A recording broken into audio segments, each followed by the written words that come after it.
Hello, friends. Today we'll read one of the greatest, one of the greatest poets from England by the name Tom Gunn, whose name was Thomson Gunn. And for all the popularity that came to adhere to his writings and to him for his writings, he came to be popularly known as Tom Gunn.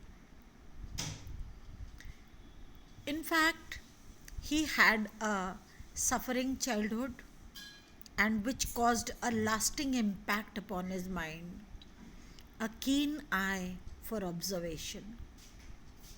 Also, his mother had induced into him a, a love for writings, and he particularly read Marlowe, Keats, Milton, and Tennyson, and several other prose writers who gave to him a,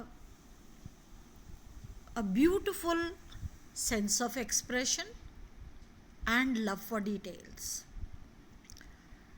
So, in fact, there was a time when it became necessary for everyone all over the world to read his works. And he has, to his credit, 13 collections of poems and some essays, and he has certain honors as well to his credit, and which are the Levinson Prize, an Arts Council of Great Britain Award, a Rockefeller Award, the W.H. Smith Award, the PEN Los Angeles Prize for Poetry, the Sarah Teasdale Prize, a Leela Wallace Reader's Digest Award, the Forward Prize, and the fellowships from the Guggenheim and MacArthur Foundations.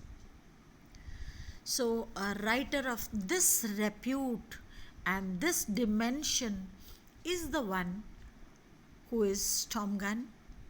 And the poem that we have, along with My Sad Captains, which we have read earlier, is Considering the Snail.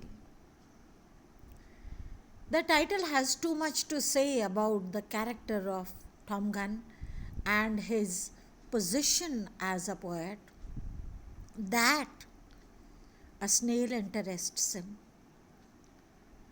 And there should be reason enough why he would be interested in this slow moving creature. And he gives much of his time, he gives much of his eye to see this snail, and entitles the composition as Considering the Snail. Let's see what he has to say about the snail and what actually is his consideration of this small creature, the snail. The snail pushes through a green night, for the grass is heavy with water, and meets over the bright path he makes. So, the snail pushes through. It is, in fact, a very tedious task. It is a great labor with which he pushes through. It's not an easy movement for the snail, it is rather a dragging himself. Through a green night? How can a night be green? A night would be green because our night is on a brown earth, whereas his night is on a green surface. He is moving on the blades of grass. Hence, a green night. So he pushes through a green night because the grass is heavy with water. So the laboring that he is doing to move inside this tunnel of grass is because it has rained, or the no, it cannot be dewdrops because it is just the onset of night. So it has rained and the grass is heavy with water.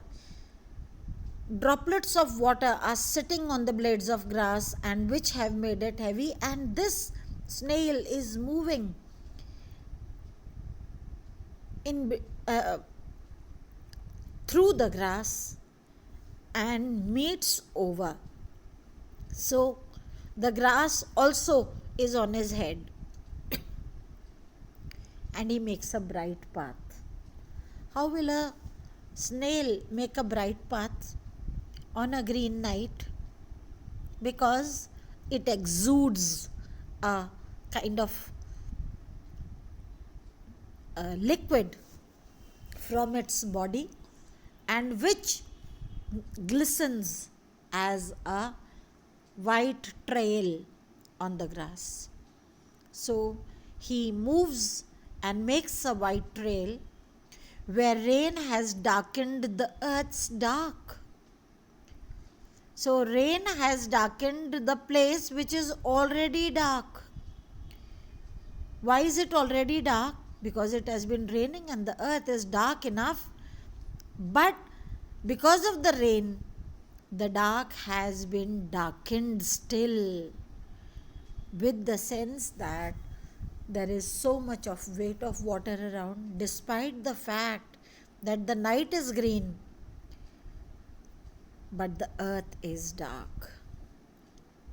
He moves in a wood of desire. A very beautiful expression. Wood.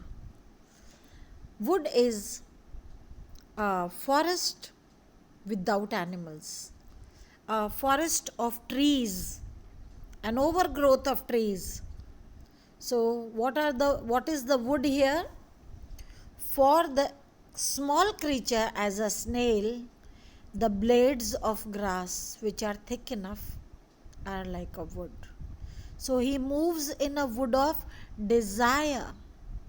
Now this is naturally, if a creature is pressed to move in the thicket of the blades of grass, and because of the weight that hangs upon these, that sits upon these blades of grass, it is a very dragging feeling. It is a labored effort that he is making to go inside. So there is a desire. He moves in a wood of desire. Desire should be either he is wanting a recluse where he can go and rest from this drowning rain, and it could also be to go into safety. It could also mean finding food for itself.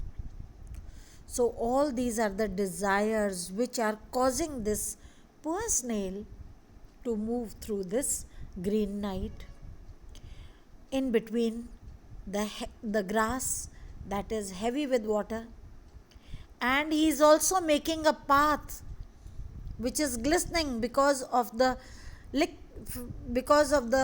fluid that he exudes out, and he runs on the earth that is dark, that has been darkened by the rain. And all this creates before us the picture of one creature trapped in the wood, and this wood is the wood of desire. So the poem in fact does not have us to see the snail as a creature sitting comfortably on a blade of grass or on a leaf. Here it is a struggling creature, struggling against the odds of the Green Knight, the odds of the heavy water, and the odds of the wooded grass. We shall continue. Thank you.